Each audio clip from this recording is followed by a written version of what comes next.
Hello and welcome. Well, today we are looking at demand for new voters register which turns valid. Now, why is that? Let My Vote Count Alliance today announced that they were going to march indeed to the Electoral Commission and petition the chairman to look into the voters register, because it turns out that allegedly, or it turns out that there are some names in there which shouldn't be in there. Indeed, all functions have said that the voters register is bloated. And therefore, if we're going to go forward into our next election, let's clean it up and start a new one. There are two schools of thought. Those who say take the bad names out and those who say no, forget it. Let's start afresh. Whichever way, the protest turned violent. Why? Because the designated route was not followed by the protesters. The police then got agitated and through tear gas, water cannons, rubber bullets to disperse the crowd. The crowd is saying the police overreacted. But what indeed is the true story? With me in the studio today is someone who was there. And I'm going to be talking to Barima Osei, who's an organizer for Let My Vote Count. My name is Nana Sakwao, and this is PM Express. And today we are going to look into the reasons behind the brutalities. Don't move.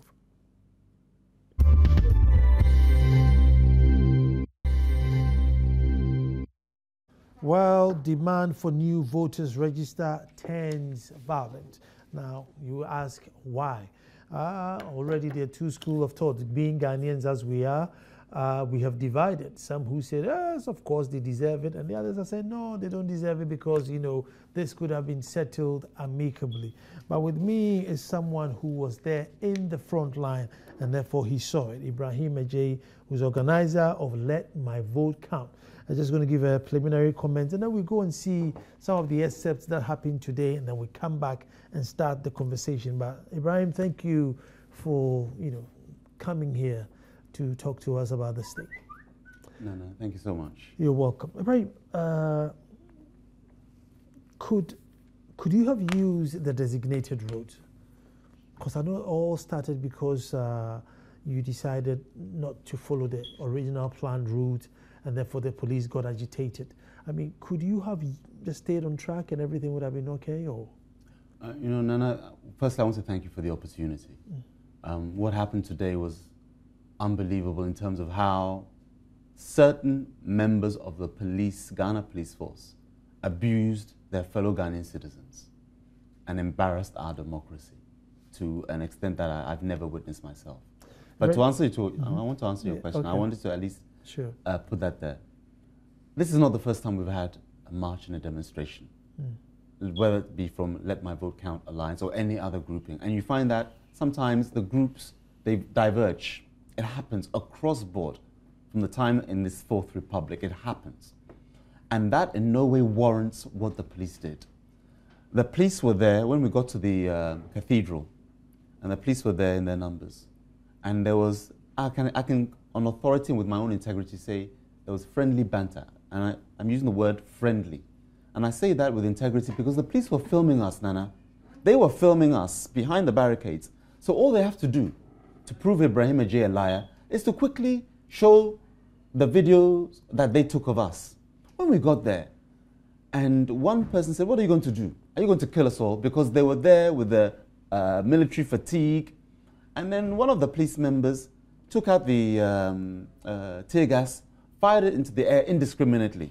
Let me stop you there. Yes, sir. Let's go to the SOTs, actually get the visuals of what happened there, and then we come back to the studio to continue the conversation. Resist our demonstration. That wouldn't be right, because we have actually gone through the formalities. We are doing it, according to the laws of the country.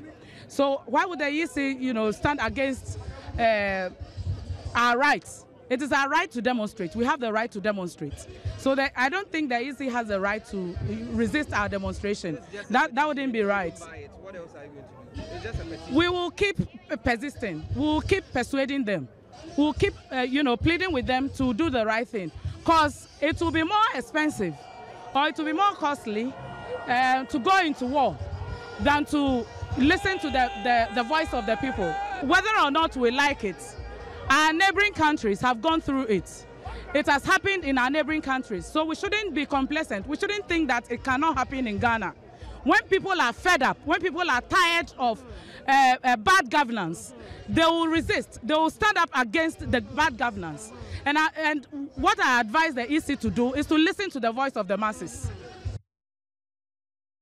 Eventually, they set off to their destination, which is Hasselfolk Park, through the approved route, that is coming Nkrumah Avenue, linking up with the Atamils High Street, and then terminating at the Hasselfolk Park.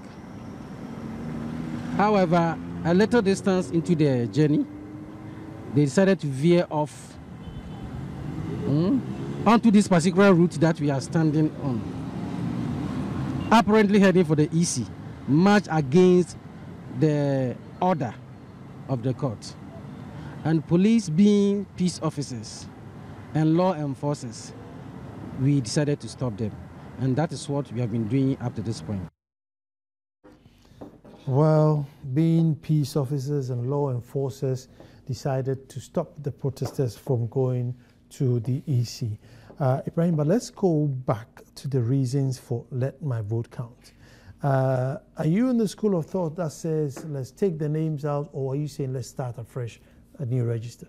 We are in the school of thought that says let's start afresh, a clean register. A clean register, because it's the clean register that will give confidence to every Ghanaian, so that whoever wins 2016, every Ghanaian here would then accept that and not have harbor any thought that they were cheated or it was rigged, because you have a clean, let's say a level playing field where everybody can see the transparency with which the electoral roll was collated. And by that I mean that everybody will be extra vigilant. And even post the vigilance, we've seen what has happened right now. Dr. Mahmoud Baumia, the evidence that we've even given to the Electoral Commission right now, whereby you have over 76,000 foreigners, Togolese, on our electoral register. And because in terms of being vigilant, we can be vigilant in the live environment.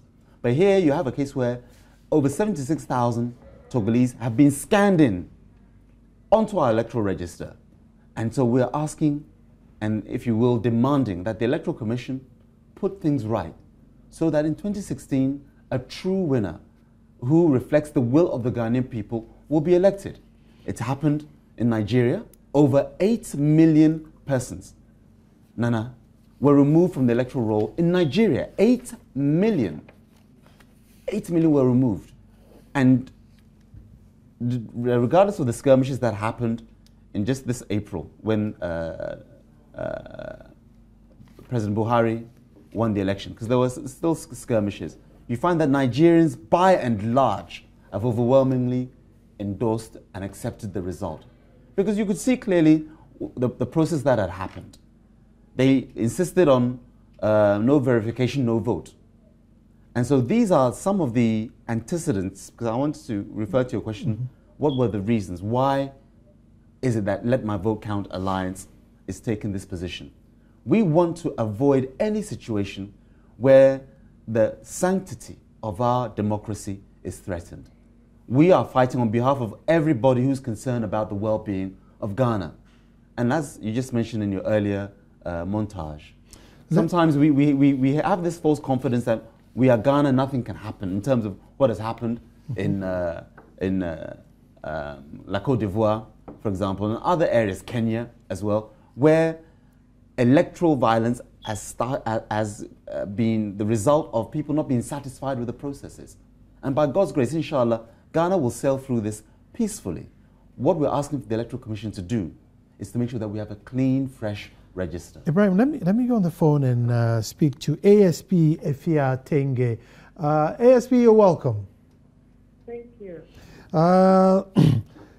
Could the police have been a bit softer today? Well, good evening to your viewers. I don't understand when you say that the police could have been softer. What exactly do you mean? Well, we've seen images of, all over the media where the police have canes, chasing people, those who are bleeding, tear gas. The protesters are saying they were not armed. So maybe you're going to tell us the police side of the story. Maybe they're lying to us, and indeed they were armed and charged against your fellow police. Yes, thank you very much. If you would permit me with time, I think the organizers of this Let My Vote Count Alliance has been going on in the media for some time now. Mm-hmm. And it all has to do with the converging point of this special event. In as much as the police understand that it is the right of an individual or a group to embark on a special event of this nature, I believe there are certain responsibilities and certain limitations. And right from the beginning, the police have said time without number that where the people want to go is a security zone. It falls within the security infrastructure. Therefore, it is not advisable for the organizers to go. We have sat in a number of meetings, series of meetings, just to get them understand and also bear with the police that this is the situation. Finally, looking at the strong position of this group, the police had to go to the court to seek a restraining order now to prevent them or restrain them from going to the EC. And this was an order that was duly served on the convener or the organizers. Mm-hmm. Now we have begun the protest or the demonstration. Quickly, we get to a scene where we are not supposed to go. Have we asked ourselves what happened? We get to a place where they were still intending to have access routes to the EC. Now we get there. The police said even on the way somewhere along the Koninkoma Avenue, mm-hmm. when we go to Adabaka, they wanted to divert there. Then we had to stop them and bring them back on course. Then we get again to the Castle Road, that is the road leading to the Holy Spirit Cathedral. They advanced and we came to the middle of that road or that stretch of road. Then the police said, no, we will not allow you to go again. Were we following the routes that have been agreed upon, on which even a court restraining order had been sought? Was it at that point that the police used force on anybody? When things like this happen, I believe we have to talk about the action.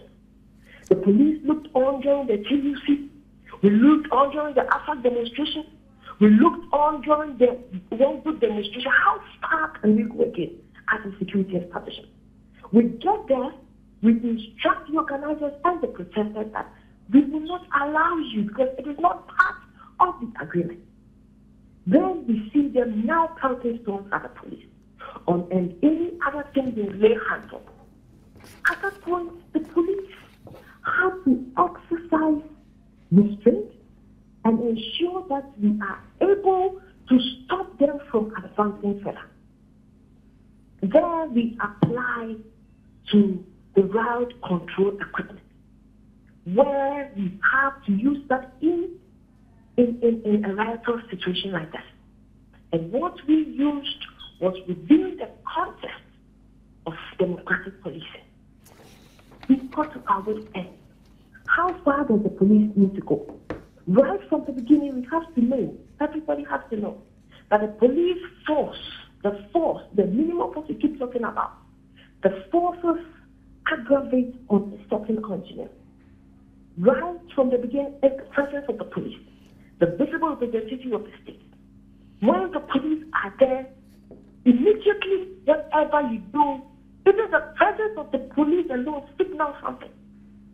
They have ignored the police. Then the next one is the issuing of verbal command, which was done adequately. Did they comply? What next? What we see is pelting stones. A riot or a mob that was gradually warming up, picking up stones and throwing. Then at that point, we have to exercise or use what we call the use of non-lethal weapons. And that is where we see the shots, that is where we see the long weapons, that is where we see the tear gas. And that's what, before we realize that now they are the best. Usually when things like this happen, let us begin to condemn the act. We are in a democratic institution. And in as much as we have the right to embark on a process like that, it does seem like that puts certain responsibilities on us. What are we supposed to do? If you the road on which that we are using, people also have access to that route. Everything comes to a standstill because people have to go on demonstrations. Hold on for me 1 second, because I have Ibrahim Ejay, who's one of the organizers, and indeed he was there and he has a different account, and you know the crowd was warming up and they were charging and therefore pelting stones, and that's how come the police reacted. That is never the case, and I hope that ASP Afiateng was on ground, because at the cathedral you had the police actually videoing us. So to prove Ibrahim Ejay a liar, all they have to do, Nana, is to play the video. Nobody was charging at all. And I'm happy that ASP Afiateng mentioned that, actually she said, I'm going to quote her verbatim, we looked on during the AFAC demo. We looked on during the Wongbo demo. And she's referring to the fact that the route, sometimes people veer off. How many people were brutalized during AFAC? How many people did the police brutalize during the Wongbo demonstration? Going through principal streets of Accra, Okanshi, marketplaces. Again, vital institutions or installations, if you will. Not a single one, as I recall.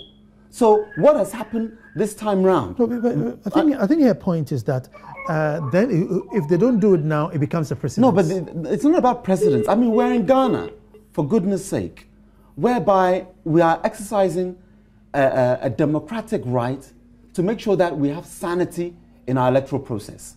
We don't want that in 2016. ASP Afiateng has to come and now superintend over a conflagration. Let's not underestimate what happened in Côte d'Ivoire. We're not spreading doom. By God's grace, inshallah, we don't want anything of the sort. But they say a word to the wise is enough. I'm sure that when Laurent Gbagbo went to the polls with that electoral roll that Alassane Ouattara and the majority of our Ivorians didn't accept, he won the election all right. But what happened? Thousands died and tens of thousands became refugees. Because some people saw what was happening and they didn't do the right thing at the right time. So here we are, looking to enhance our democracy. As ASP Afiateng mentioned, that we are in a democratic dispensation. And it's not about whether or not you looked on the Wongbo demo. I mean, what did we do during the Wongbo and the AFAC? The injunction said that you are not allowed to go to the EC. What then should the police do? What the police should do is engage properly. All we're asking is this. Nothing different. We are human institutions, all of us. And whereby, as much as you want to control every single person, some will veer off. And that's why I'm happy that it was ASP Afiateng who gave the example and not me. That the same thing happened, but what happened? Were any vital installations during the AFAC and the Wongbo demo attacked? Did you hear of any property being damaged? Did you hear of anybody being attacked physically? Let me get ASP to respond. ASP, you've heard Ibrahim here that no, it's happened so many times and no one is being brutalized or complained. So what is it so different about this one that you became so intolerant? No, what I am saying is that the attitude of demonstrators always insisting on what they have to do or on what they want to do must stop. I made mention of some demonstrations where the police, together with the organizers, have agreed on certain routes. We get to the middle of the road and immediately they change and they begin to go otherwise. Let us visit the law that is creating this kind of movement. If you have to go to the Public Order Act, it says that the people who are demonstrating, not the media, otherwise I would have got it to you. The people who are demonstrating, who are taking part in this special event, must follow the movement and directions of the police. I don't think... Could you have engaged them or it was beyond control, Efia? Sorry? Could you have engaged them or it was beyond control? I don't understand. I mean, could you have engaged them that, listen, this route, this is the last point, you can't go any further, or it was beyond control? The only measure now was tear gas. Yes, that is why I'm saying that we engaged them when we realized that they were still bent on going. Quickly, we had to barricade the road where we had police presence felt on that portion of the road, where we asked them to retire or to go back. But yet, we saw them still advancing. And some of them, we have all the videos. And some of them tell things that I personally saw it. So is it that these two different things? Some of the pictures we see on TV, on the social media, are pictures of people who are not armed. Some are, couching down and they are being whipped. Some are running away and they are being chased. So it tells a different story of, the police. They are not armed, but I believe they could pelt stones. They could pick stones and throw. Is that possible? Is that a likelihood? That's very possible. Yes. That is also a possibility, and that is what exactly happened. With the video that the police, captured, do you have any such scenes where they were being attacked from the videos that you captured? Of course. Okay. And yet we have our photography department who have been charged to take some of, or been instructed to take some of these things. Okay. These things, So when it becomes very, very essential, we shall produce them. Okay. ASP, thank you very much. If need be, I'm sure we'll by all means come back to you before the end of the program. Okay, thank you. Thank you very much. Let me now welcome Dr. Ayew Afriyie, who is a convener of AFAG. You were there today too? I was. Well, ASP is saying that the crowd were getting agitated for, more than, once or twice you were asked not to go on a certain route. And so they had no choice other than to tear gas, water cannon, and use the cane. Yeah, my brother, she's actually been very economical with the truth. She's painting a very different picture and telling a different story altogether. You see, they're now trying to let it look like a reaction by the excessive use of force. A mob reaction is more of like what they did more to get them angry. No, they actually were unprovoked and they decided to use brutality. You see, the actions were so much premeditated. They knew what they were going to do. The leadership of the group were on course. We were just at the junction of the Farisco traffic light to turn left towards the TUC. And you have over 20,000 people mob, a long train of patients following us. And you have a few of them who use a different route, first route and second route. So when the leaders actually go wind of this, we decided to go and let them know that, no, this is what we're doing. Long before we could say, they arrested all of us. They tried to fix handcuff on my hands, and I told them that, look, I've come there to ensure stability, order, and civility. And you are trying to handcuff me, you're arresting my friends, so you can deal with them. You understand? So you realize that they had a preset mind, and they had an agenda to execute. Now, assuming without admitting that the men actually use a different route, those few hundreds out of the thousands, they use a first route, a second route. The police gave them escort. You see how funny it is? If You knew better. They knew less of the route. Why would you provide escorts on that narrow route unto a point that you abandoned them, joined your bus, and went to meet them rather in a different style, use of force? Couldn't you have told them that this is not a route to use? Why did you actually? And we also have footage. We have videos to show that they actually escorted them to the unapproved route for a while before they got the orders from above. And they had to withdraw. Then they sat in their bus and they went to meet them in a different way. So it was a setup. Now you see the trailer that was impounded. There was a gentleman on it, the guy in the red and black. He's a national security operative. He is the one who actually understands, forced them to use the second route, unapproved route. And Owusu Bempa, who is the director of communications for the NDP, said, but you are a national security guy. Why are you behaving like you were a security man internally and you are telling them where to pass? So you knew what it was. Before they could say Jadega had left. So the guy actually misled them. And I know Owusu Bempa can provide you the name of the guy. Misled them that use this route. So it was intentional to let us look very bad. Looking at over 20,000 people and then a few hundreds using a different route. So, okay, now, they were wrong. We were wrong. So the leaders then, in a situation like this, you have to provide solution. So we have to move with a speed. We got there, then you arrested us. And then you put your, I have my marks here. You put me in a handcuff. They were struggling to put the handcuff on. It was not going. I said, look, I've come here to put order. I was waiting for Farisco traffic light. We took a taxi, running because it's about 10 minutes drive back. So you were not so interested in us ensuring order. And you had a mindset. So at that point, when they arrested us, and then I walked to the car, then there was the batons, they were whipping them left, right, center. Then I heard one of the police people say, in tree, that, hey, go for normal status, someone to have war. Then I told them that, but you are antagonizing them. What do you want them to do? I told her in their face.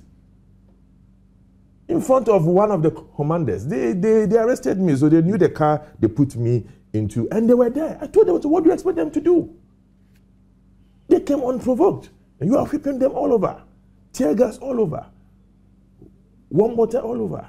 So actually, the police are the cause of this mess. Absolutely, they are the cause of this mess. Could you have presented this petition, much quietly? Did it need a march? We're in a democratic, as we said earlier, dispensation. What we're doing isn't about paying lip service to democracy. There is something clearly wrong with the voters register, and all political parties have accepted that.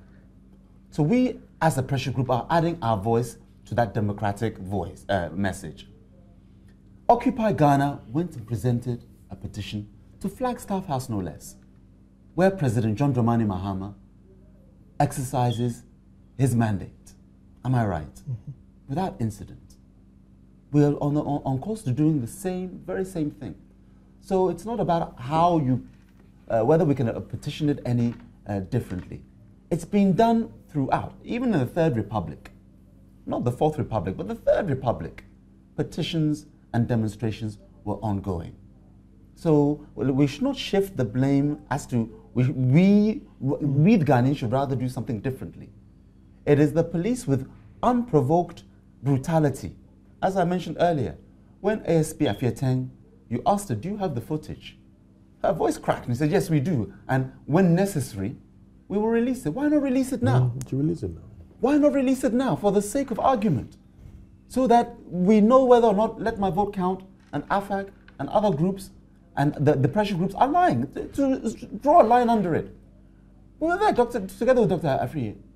We were there and we saw what happened, unprovoked, whereby they threw, or rather shot the tear gas indiscriminately. I was recounting to you earlier on, when we went to assist one gentleman with some pure water to remove the tear gas from their eyes. Then about 4 or 5 of them in front of me. We were by the cathedral. On the other lane, going towards TUC, that lane. Then they said, Chobwe. Not we, Chobwe. They rushed towards me. Some went past. one policewoman with a baton hit me here, another of them punched me in the stomach, and then the other one took me and said, you're being arrested. I said, what for? I said, Master, let's go. And I'm sure that my experience was not unique. I'm sure everybody, Dr. Free in themselves, maybe the camera can't pick it, but this, to get this kind of damage on your wrists shows you the brutality with which the police engaged us. And as I mentioned earlier, Nana, it was friendly banter. And I sit here with all integrity, because all they have to do is to release the video and say, Ibrahim, you're a liar. Look what your guys did. That's all they have to do. People were there. You go to social media now, and you see it is replete with images, and I'm sure some videos, whereby if I'm lying as to who caused them, it will be clear for everybody to see. We wanted to have a peaceful protest.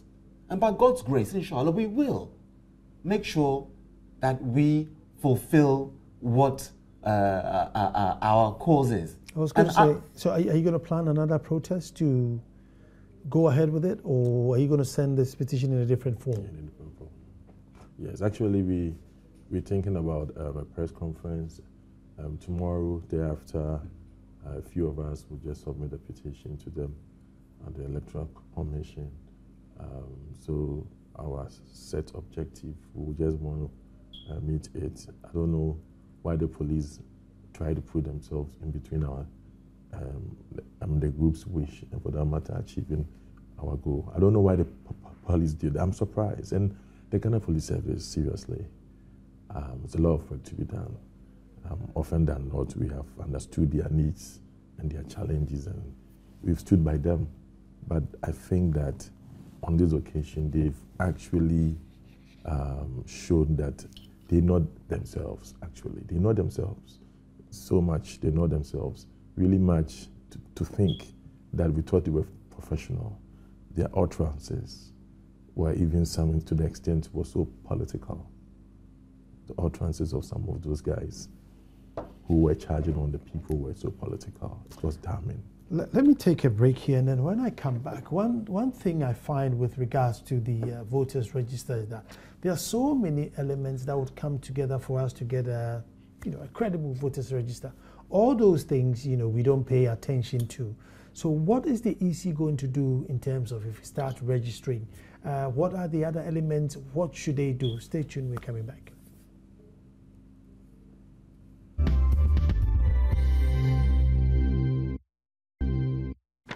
Okay, thank you very much for staying. Demand for new voters register, protests which turn violent. But I'm just going to go to the phone and speak to Wing Commander Patrick Sobojo, retired, and let's speak about the security implications about something like this. Officer, you're welcome to the show. Yeah, good evening to you all. Good evening to you, Wing Commander. Security implications of something like this. The next time there's a protest, you think the protests are going to get more agitated in anticipation that, look, the police may attack, or this is one of those things that can just, go away? Well, certainly, if you look at the politics, this is the way the reality of situation arises. If the police don't exercise restraint and then descend very heavily on unarmed people, they're going to get tougher and tougher, larger. Then if you get a situation where the police can't control, the military will have to be called in or other services, it gets bigger. Then the eventuality maybe finally happens. You've been seeing them on television elsewhere all the time. So I think restraint is an issue. When police is find the calling of righteous people, you need a lot of restraint. Both in the police and military, we train how to control crowds. If for a reason they are not showing any signs of being what the result might happen, it's just restraint. It's just restraint. Wait, come on, you see, all the images that the television are showing, the social media are showing, and I don't think it's discriminate, but they all show the police on the attacking side. However, the police said they were attacked. I mean, in a case like this, where do we stand? see, I'm out of Accra, but when I was notified I may come on television, I sat down and saw what really happened. And the police have the jet to protect themselves. I mean, what could civilians do? Throw stones at you or some other projectiles?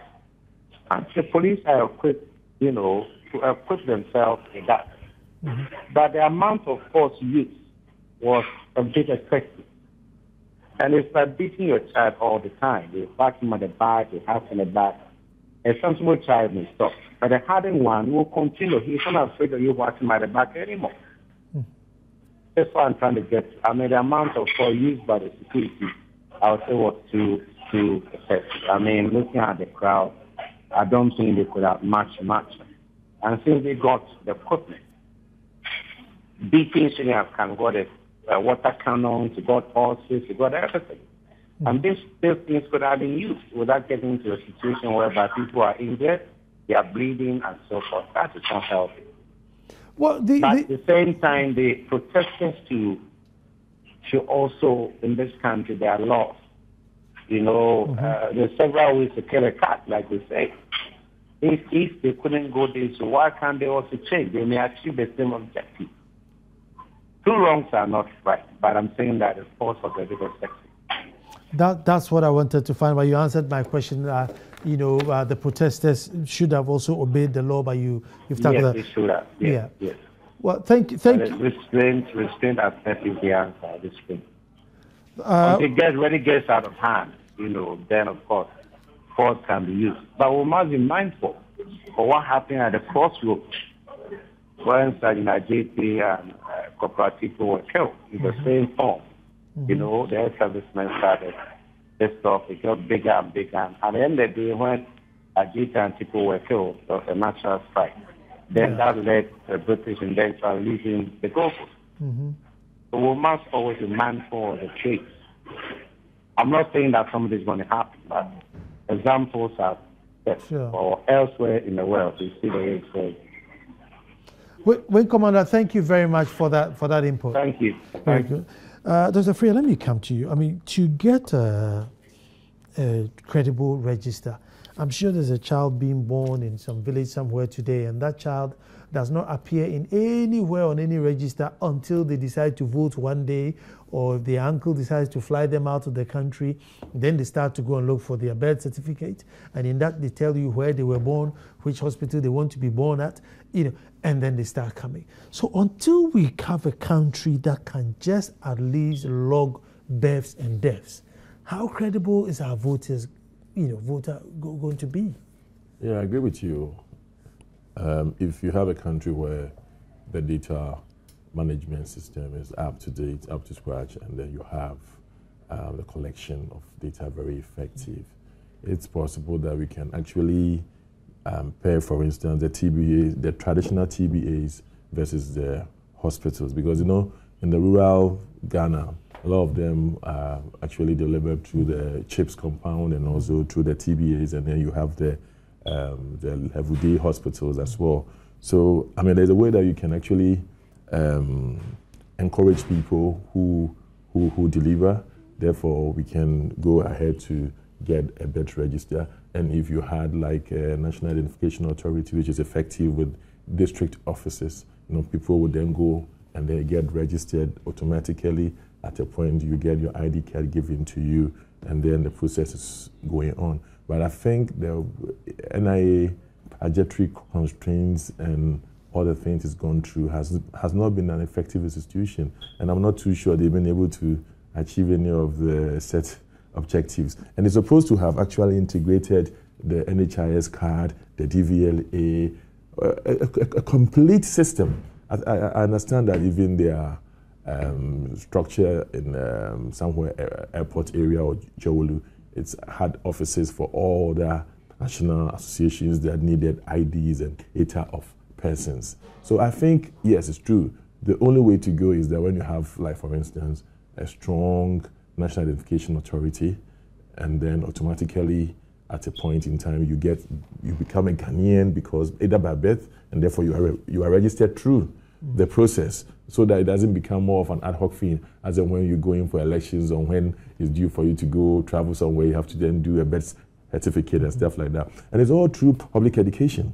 If you are committed and you make available the necessary funding and people are educated that this is where Ghana is going through, it doesn't matter. People will come along. NHIS was a difficult thing for people to understand, but now after a while, people came along. It's a matter of education. Then they actually change their behavior. Ibrahim, Dr. Bawumia obviously presented his findings to the EC. The EC is promised to look through and anybody else who has any counteroffer to also bring it through. So what was this one for? What this one was for was we were adding the voice of the citizenry. Remember, these are political parties. In terms of the PNC, CPP, NDC, and MPP, and the PPP as well. They have until September 22nd to actually provide information to the Electoral Commissioner, Charlotte Asare, as she decides upon whether or not we need a new register. We as a pressure group don't have that political mandate or platform that they have. You have thousands upon thousands of Ghanaians who are apolitical. Some of us, yes, are political, but thousands who are apolitical, but they clearly see that there's something wrong. You did previously some vox pop of people in Accra, and you heard what they were saying. Some were saying we don't need, but I think the overwhelming majority said no, there's something clearly wrong with the register. Now those who don't have that voice, we as a pressure group are giving that voice. So what we're doing is we're adding to the discussion. That's what we're doing. And I think where you add to the discussion, we get a beautiful conversation coming out. And that's the essence of what we did here. It's not about leaving everything to the political parties, but allowing Ghanaians who may not identify with any political party, saying that there's something wrong and we need... If the AC opened the new voters register today, yes. Aren't these same politicians going to just go and bring whoever it is, look, you know, you look 16 enough, just go and register? Aren't they going to bring them back? Because it's the same politicians who entice these things. I think if we do that, then we are being defeatist in terms of anything that we embark upon. The defeatist in the sense that nothing can change. I think something can change, but if the same person causing the thing is the one agitating, then it becomes an irony. I'm sure that when the same question was put to Nigerians, who would have thought that 8 million fraudulent names, ghost names, could have been expunged from the Nigerian electoral roll? I mean, who would have thought it? The PDP were in power for so long, superintending over a rigged electoral machinery.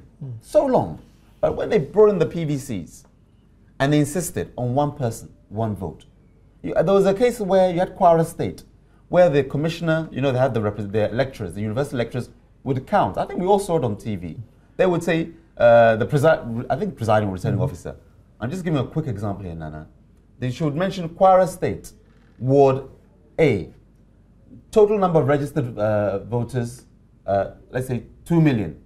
Accredited, those who successfully went through, 800,000. Kwara State, Nigeria, with a capital as Ilorin. Look at that.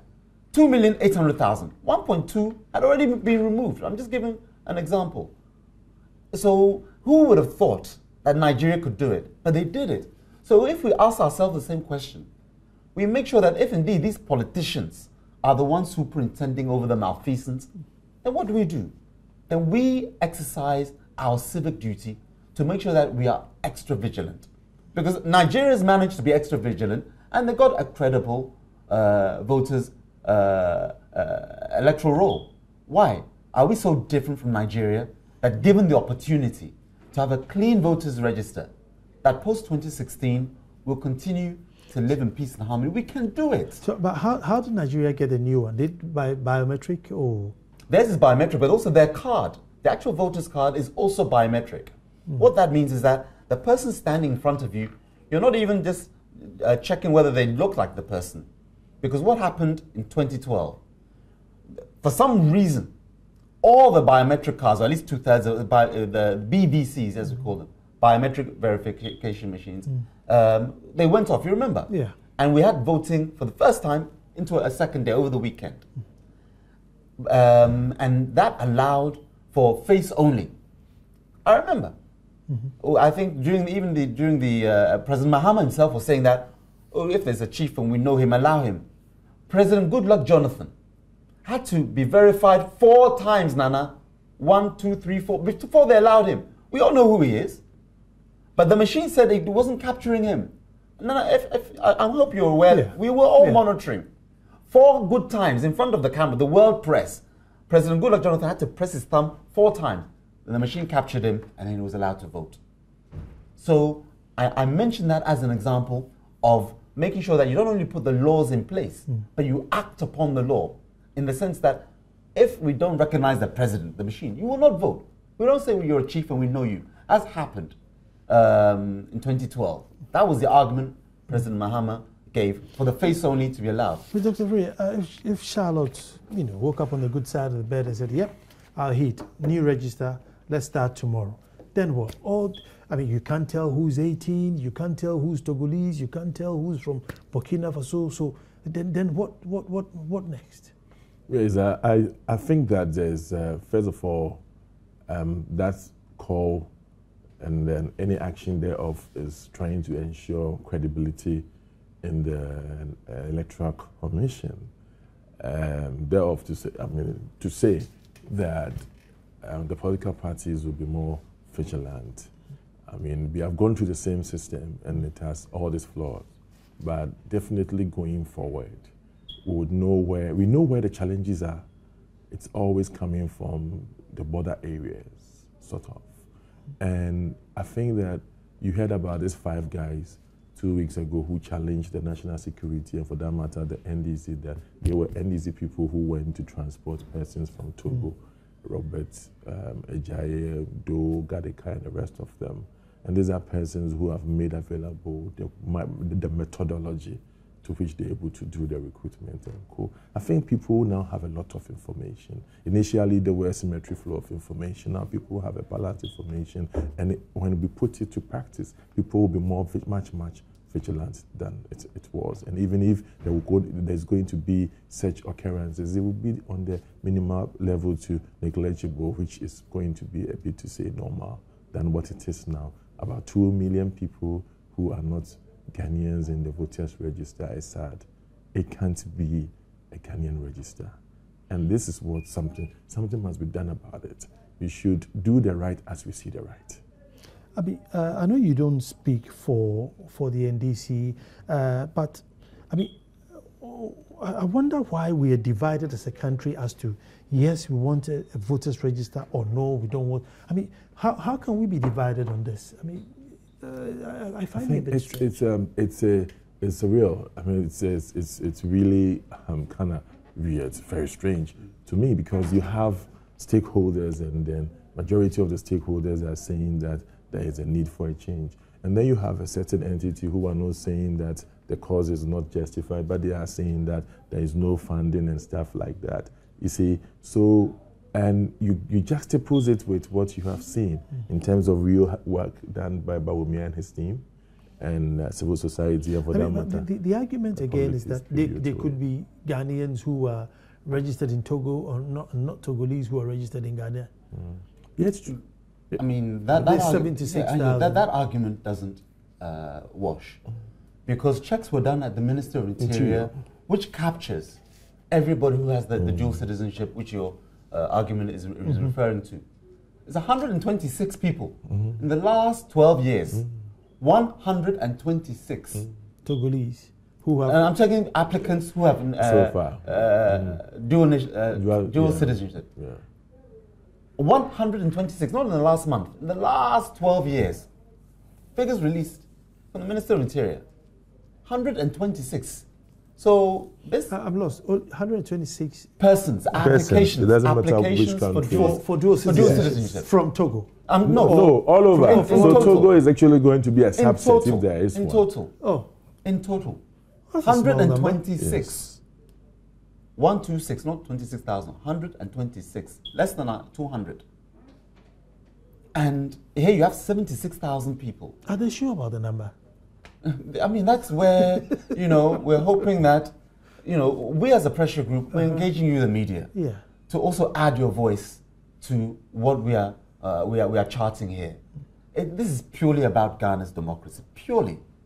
I mentioned earlier that once we have a clean register, did you see any violence happening in Kenya? I mean, yes, they've got a shared, but I'm talking now, since Kenyatta won this time round. Likewise, other jurisdictions. Because once the platform, if the foundation is good, the building will rise perfectly, it won't be crooked. You see? And that's what we need to understand here. It's so important that we establish confidence, if anything at all, from all parties. And as Dr. Friye said, all the political stakeholders recognize and are asking for a new voters register. But one is somehow saying no. And when I say the one, I'm talking the NDC. What is it that they have to fear about a new voters register? It beggars belief. You talk about cost, and our development partners say we will foot the billing. We've been here before. When I remember during President Rawlings' time, they said they didn't have the money for the transparent ballot boxes, but it would be opaque. And the EU, the European Union then gave us 20 million pounds or dollars, I forget the currency, and we did that. Well, it's a sad day for our democracy, and unfortunately that's all time would allow us. I want to say thank you very much, Barima Osei, organizer, Let My Vote Count, and Dr. Friye, convener of AFAG. And I hope we'll get to the bottom of this, and the excesses would go down, as our security expert says. When Commander Fojo says it's all mediation and dialogue. I want to say thank you very much to Tanti's Fashion, who sews my shirts, and you can reach them on 024-366-2001. Thursday afternoon between 2 and 3 p.m. That's my opinion, and our topic is Let My Death Count. We're going to do a show in memory of Samuel Nuama, and we're charging us in the media that our memory should last more than 2 weeks. We seem to jump to the next story 2 weeks, and then we forget about what then happened. And I think it's an indictment on us and the state. Let my death count. Tomorrow on Thursday, you don't want to miss that. Thank you very much for watching, and tomorrow we'll be back to do this all over again. Gentlemen, thank you very much. Thank you, Nana.